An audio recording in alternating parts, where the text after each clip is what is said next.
Ayan mga kasama, welcome po sa ating another video at saka magandang araw sa inyong lahat. Ito po tayo muli sa ating bagong video na nakunan po. Ayan po.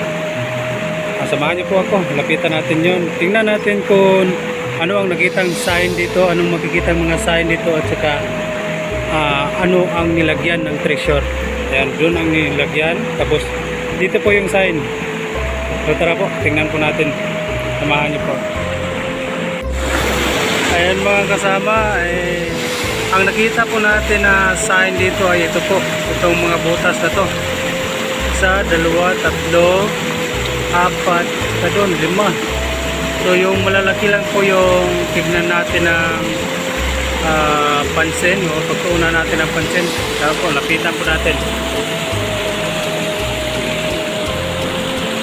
Ayan po. Ito 1, 2, 2, ito, yan po 3, tapos doon 1. Saka may mga butas-butas dito, pero ito po sign na to ay ito po ang nagpapahiwatig na nagtuturo siya dyan sa batong ito. Yan po yung batong nakunan. So tignan natin sa malapit ha. Tingnan nyo at saka kayo na ang maghusga kung totoo ba talagang nakunan siya. Yan po ang malaking butas. Ayan. Ayan mga kasama. Ito malaking butas na sinasabi nilang wala tong butas dati, tapos binitak yung bato para makuha yung nasa ilalim niya. Kung titignan niyo po ay napakalalim niya po.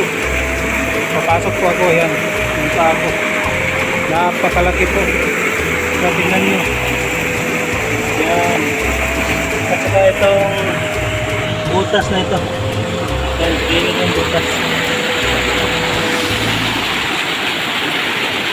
Saka yung katabi niya, tingnan nyo, malalim din to.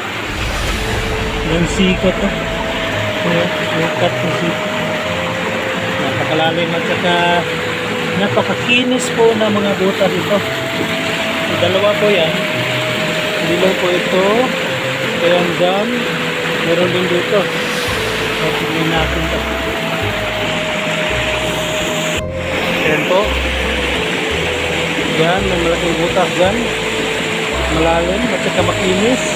Mayroon din dito, yan, malalim din po, yan o. At saka kung titignan nyo ay halos nagpas tuhod siya, magkasing lalim sila dyan. Napakalawag at sinasabi nilang ito po ay nakunan din. Saka yung mga butas-butas gilid niya, yan. Saka dito, ayan, saka dyan, yung butas dyan, saka dito, may tatlong butas dito, ayan, ayan, saka may butas din dyan. So kung titignan nyo po dito, ayan, yung dalawang butas na yan, saka yun, may butas na maliit sa gilid. Yun po ang butas, binutas ko yun para hindi yun, hindi mawala yung karat ng gold. May butas dyan sa gilid niya para hindi wala yung karat niya ng gold. Sa dito rin po, meron din po. Kaya kung titignan nyo, ito rin ay may butas din sa gilid niya. Ayan o, ayan. Patungo yan dito, butas dito. Ayan. Lagyan natin ng tubig. Ayan, ayan.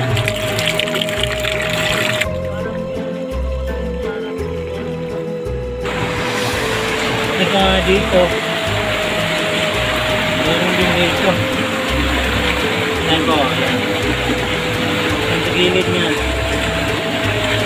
Ayan. Para hindi po mawala yung karat ng gold. Ayan po. Ayun. Kaya kung titignan nyo rin dito, may dalawang butas din dito. So yan po ang nagsilbing araw niya. Yan, dyan tatlo at saka may isa dun. Nagtuturo siya po dito po. So, tignan natin dito. Yan, dito sa malapit. Ayan. Butas dito hanggang tuhod. So, may butas din dyan hanggang tuhod. Kayon, dalawa, malalim at saka may ano pa sila. Yung may maliit na butas para hindi mawala yung karat ng bolt. At saka yun din doon. So, ito po yung nakunan. Sinasabing nakunan dito sa amin. Yung napakalalim po ng mga butas to. Ayan. Napakalalim ng mga butas. Kaya, sa tingin nyo po, totoo bang nakunan to? Ayan. Ayan. Kalalim po. Hindi ba? Pero yung sabi sa amin dito po ay talagang nakunan po ito. Ang gold. Ayan. Kasi dito sa amin may mga apon noon na gumawa ng tuta nila dito. At saka may naiwan pa nga silang sasakyan dito, yung weapon. Ayan po, yung nakunan. At saka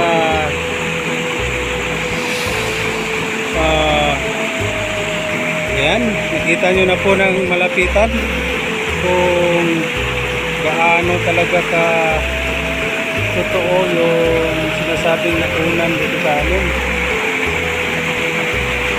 Ayan po. Subscribe na po kayo dahil marami pa po tayong susunod na video. Marami pa po tayong gagawing vlog po. Ayan po. Kita nyo ng ayan. Dito sa kabila. Ayan. Ayan po. Sinasabi nila pong napunan. Po, subscribe na po kayo at mag-like. Saka hanggang dito na lang po. Bye-bye!